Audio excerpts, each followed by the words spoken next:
Hi there, it's Rose. Welcome back to my channel.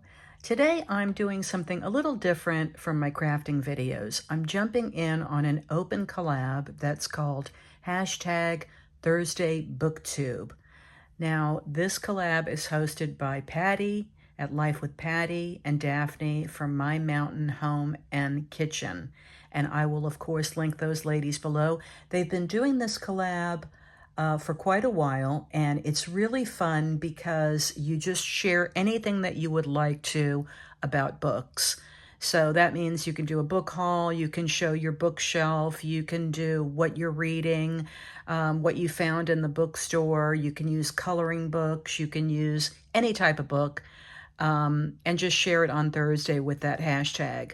So this week I thought, it's a rainy day. I picked up this new book and I'm going to jump in and share it because it's really an interesting concept in books that I've never seen before.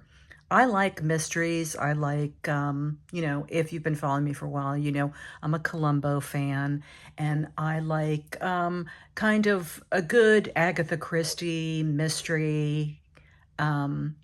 Anyway, this book came up on my feed. It's called The Killer Isn't Alice. Now, it's by Iris Starling, and it's a brand new murder mystery puzzle concept. So here's the way this book works. You have a list of clues, and there's some instructions on getting started, and you follow along the clues, which will tell you things like the killer's name is longer than 3 letters. So you go through the book, and every chapter in the book is just names. So you can see here, A Night in Venice, and there's really no story here, it's just names. So what you're doing is you're eliminating who is not the killer until you find out who actually is the killer. Let me show you the back of the book. So here is what it says. 22-year-old Alice Starling is missing. In her apartment, the police found 3 things: a dead body, a cryptic note, and a binder of names. That's what this book is, the binder of names. What they don't know is that Alice entrusted you with a list of 18 clues that will reveal the killer's identity. She needs you to identify the culprit and prove her innocence. You stare down at the note, shaking, reading the first line over and over. It wasn't me. You sure hope that's true. So that's what this book is all about.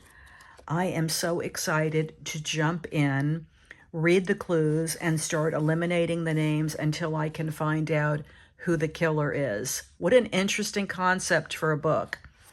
It's a puzzle and a book all in one. So this is right up my alley. I'm super excited to get started. There are 46,600 suspect murder mystery puzzle. So we're going to find out that the killer isn't Alice. We hope it's not anyway. So I'm going to check back with you periodically as I go through this. From what I have seen from people online that have talked about it, some have said that it's taken months to go through, and some have done it in as short as maybe a weekend or a few days. I think it's going to take me a little while longer. I'm going to be pretty methodical about going through and making sure I follow the clues exactly, but I'll pop in periodically and give you some updates. So that's my share for today's Thursday BookTube. I'm going to have my coffee. It's a rainy day here in Florida, so I'm going to cozy up with this little mystery and get started. I'm wishing you a wonderful day. If you're new to my channel, I hope you will consider hitting the subscribe button and ring the bell notification. I'm usually here doing crafty videos, but you never know. Sometimes I pop in on some friends' collabs and participate and share something different like I'm doing today. I'm wishing you a great day. Thanks so much for watching, and I'll see you next time.